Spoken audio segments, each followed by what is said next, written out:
स्वागत है आप सभी दर्शकों का। बड़ी खबर से बुलेटिन का आगाज कर रहे हैं। जमीन की खरीद बिक्री में गड़बड़ी करने वालों पर अब शिकंजा कसने के लिए योगी सरकार ने बड़ा फैसला लिया है।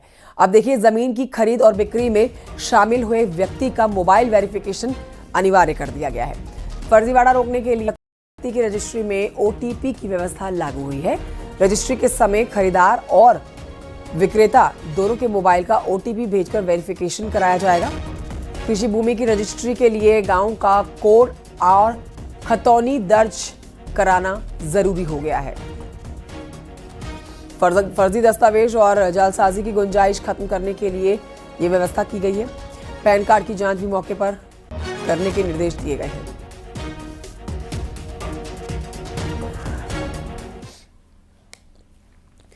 बढ़ते आगे, लखनऊ में पुलिस वालों की छुट्टियां रद्द। एक बड़ी जानकारी आपको दे रहे हैं। त्योहारी मौसम के मद्देनजर, जिसमें 4 अक्टूबर तक पुलिस वालों की छुट्टियों को रद्द कर दिया गया है। नवरात्रि का त्योहार चल रहा है, विजयदशमी आने को है। अब विजयदशमी पर्व की वजह से ये फैसला लिया गया है। इमरजेंसी हालातों को छोड़कर ही छुट्टियां सभी की रद्द कर दी गई हैं। जेसीबी लॉ एंड ऑर्डर ने जारी किया है आदेश।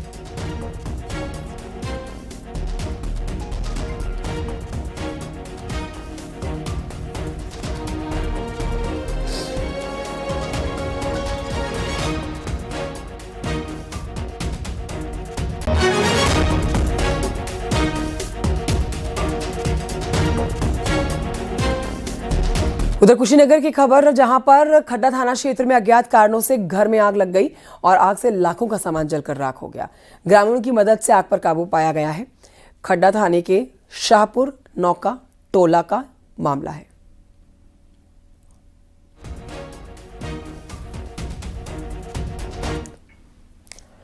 मेरठ के लोहिया नगर थाना क्षेत्र से खबर, महिला पर एसिड अटैक हुआ है। महिला को अस्पताल में भर्ती कराना पड़ गया। महिला प्राइवेट अस्पताल में नर्स का काम करती है। बताया जा रहा है कि महिला पर एसिड फेंकने वाला एक शख्स, जो कि इस समय फरार है, पुलिस उसकी तलाश कर रही है।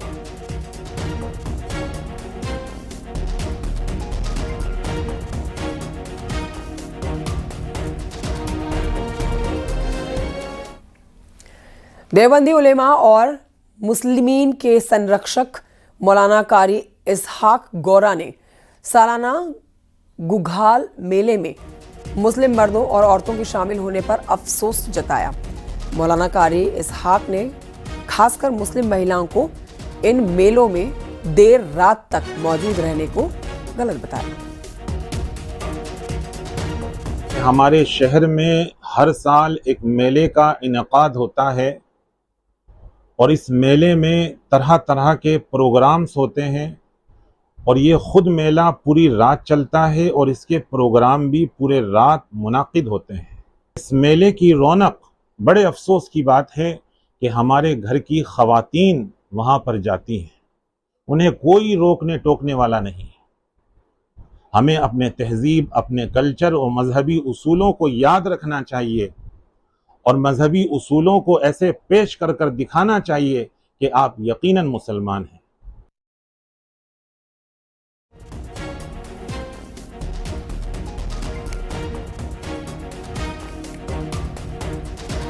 देवेश त्यागी और जानकारी देंगे इस खबर पर। देवेश त्यागी, देवबंदी उलेमा और मुस्लिमीन के ये संरक्षण है मौलाना कारी इसहाक गौरा, जो कि मेले में मर्दों और औरतों के शामिल होने पर अफसोस जता रहे हैं।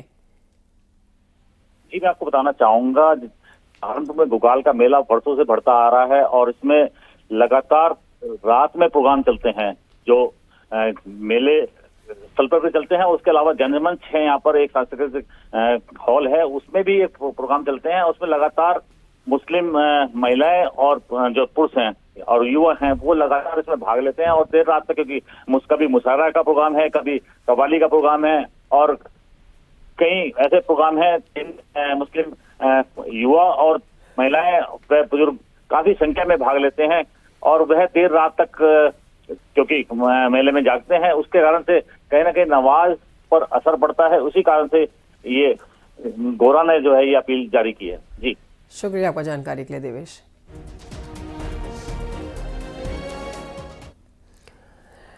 उधर खबर ललितपुर से है, जहां पर पिता के अंतिम संस्कार में पैरोल पर रिहा शिवम राठौर की पुलिस ने हथकड़ी नहीं खोली।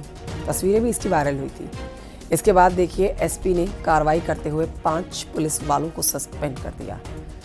जांच एडिशनल एसपी को सौंपी गई है।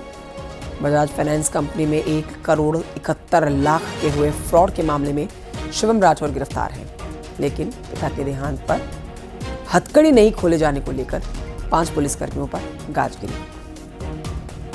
कि जो विवेचक है कमलेश प्रजापति और एक आरक्षी विवेक राठौर, इनके द्वारा जो है परिवारजनों से दुर्व्यवहार किया गया था। तत्काल प्रभाव से इन दोनों को जो है निलंबित कर दिया गया है।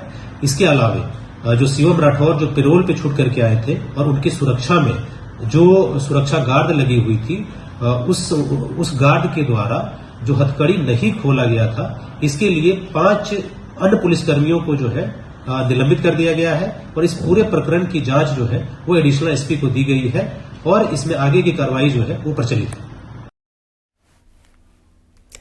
उधर मशहूर हेयर स्टाइलिस्ट जावेद हबीब सुर्खियों में हैं और उनका बेटा भी सुर्खियों में है और दोनों पर ठगी का आरोप लगा है। आरोप है कि संभल में हेयर स्टाइलिस्ट की अपनी कंपनी में पैसा लगवाकर मोटा मुनाफा कमाने की इस पर जानकारी मिली है और लोगों को झांसा देने की जानकारी मिली है। संभल में ठगी के केस में हेयर स्टाइलिस्ट जावेद और उनके बेटे के ऊपर ये मामला दर्ज किया गया है। शिकायत दी गई थी। पुलिस के अनुसार 2 साल पहले हेयर स्टाइलिस्ट ने मीटिंग की, लोगों को 1 साल में 50 से 75% मुनाफे का झांसा देकर लोगों के पैसे लूटे।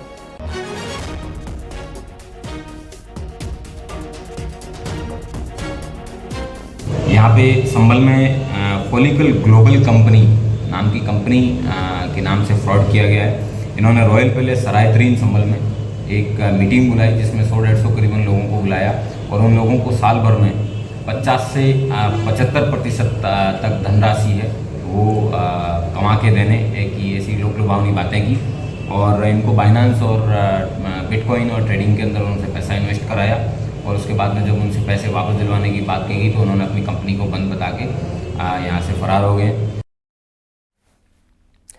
यूपी में मिशन शक्ति के तहत पुलिस लगातार कार्रवाई कर रही है। शोधों को पुलिस पकड़ रही है जो अराजक तत्व फैलाते हैं, उपद्रव मचाते हैं। ऐसी ये कहानी लखनऊ में देखी गई है, जहां पर ये शख्स जो आप देख सकते हैं इस समय महिला पुलिसकर्मियों के बीच में घिरा हुआ है, लड़कियों के साथ छेड़छाड़ किया करता था। पुलिस ने इसे पकड़ा, इसे ढंग से समझाया। एंटी रोमियो टीम ने इसकी गिरफ्तारी भी कर ली। मिशन शक्ति के तहत ये एंटी रोमियो स्क्वाड की टीम ने कार्रवाई की। आने जाने वाली लड़कियों को घूर रहे हो तुम, ये टीचिंग कर रहे हो, अश्लील गाने गा के छेड़ रहे हो। बताओ क्यों खड़े हो यहाँ इतनी देर से? सॉरी क्या, क्यों छेड़ रहे हो लड़कियों को? आने जाने वाली लड़कियों को अश्लील गाने गा के छेड़ रहे हो, इतनी देर से घूरे जा रहे हो, क्यों खड़े हो इतनी रात में यहाँ? सॉरी क्या होता है? क्यों खड़े हो बताओ ना, कहाँ रहते हो? यहाँ क्या कर रहे हो? सीतापुर में रहते हो तो छेड़ने आए थे? यहाँ जाकर के छेड़ेंगे जाके लड़कियाँ? चलो बिठा लो मैम गाड़ी में, चलो बिठाओ इनको, पीछे बिठाओ, पीछे बोलो, चलो बिठाओ, अरे बैठो ना, चलो बंद खाने लेके चलो, चलो उतनी देर से। यहाँ गाजियाबाद से खबर, जहां के लोनी से बेहद शर्मनाक मामला सामने आया। विजय विहार कॉलोनी स्थित करीम होटल पर रोटी सेकते हुए एक शख्स रोटी के ऊपर थूकता हुआ नजर आया। ये देखिए, होटल के अंदर काम करने वाला ये व्यक्ति जो रोटी थूक गिराकर बना रहा है। दिल्ली का रावल नगर निवासी और जीव ज्योति जीवन संस्था के पदाधिकारी राहुल पचौरी ने इस मामले में लिखित शिकायत दी है।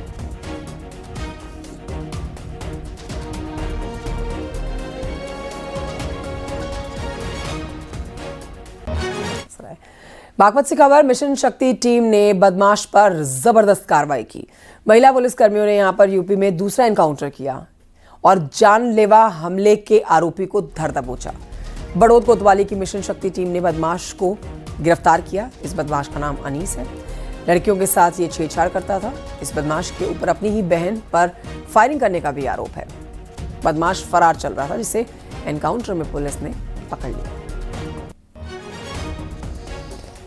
थाना बड़ौद की मिशन शक्ति टीम प्रभारी को मुखबिर द्वारा सूचना प्राप्त हुई कि कोतवाली बागपत में आज हुई घटना, जिसमें एक व्यक्ति द्वारा अपने नाबालिग बहन पर जान से मारने के लिए फायर किया था, उसमें वांछित अभियुक्त सुल्तानपुर हटाना गांव के पास बस स्टैंड के पास मौजूद है। तो पुलिस बल द्वारा तत्काल मौके की घेराबंदी की गई। अभियुक्त द्वारा पुलिस बल पर फायर किया गया। आत्मरक्षा जवाबी कार्रवाई में उक्त अभियुक्त के दाहिने पैर में गोली लगी है, जिसको उपचारार्थ अस्पताल ले जाया गया है। उक्त अभियुक्त के कब्जे से एक तमंचा, जिंदा कारतूस व कोका कारतूस भी बरामद हुआ है। यूपी में मिशन शक्ति टीम का एक्शन लगातार जारी है। यूपी पुलिस की महिला टीम बदमाशों पर लगातार कार्रवाई कर रही है। गाजियाबाद में बदमाश के साथ मुठभेड़ हुई है। आज बागपत में भी एनकाउंटर में बदमाश गिरफ्तार हुआ है। बागपत और गाजियाबाद की तस्वीरें हम आपको दिखा रहे हैं। क्यों चलाई थी पुलिस पे? मैं बचने के लिए चला दी थी मैम। अब नहीं करूँगा। तो अब क्यों किया था? सर अब नहीं करूँगा। पुलिस पे चलाएगा गोली? नहीं सर मैम। तो ऑपरेशन क्लीन लगातार जारी है। यूपी में मथुरा में एसओजी और हाईवे पुलिस की 25,000 के इनामी बदमाश के साथ मुठभेड़ हुई है। बदमाश धर दबोचा गया है। ये बदमाश 3 घरों में चोरी का वांटेड चल रहा था आरोपी, और हमीरपुर में गोलीकांड में मुख्य आरोपी से पुलिस की मुठभेड़ हुई है। दोनों आरोपी गिरफ्तार हो रखे हैं। पुलिस के हत्थे चढ़ चुके हैं।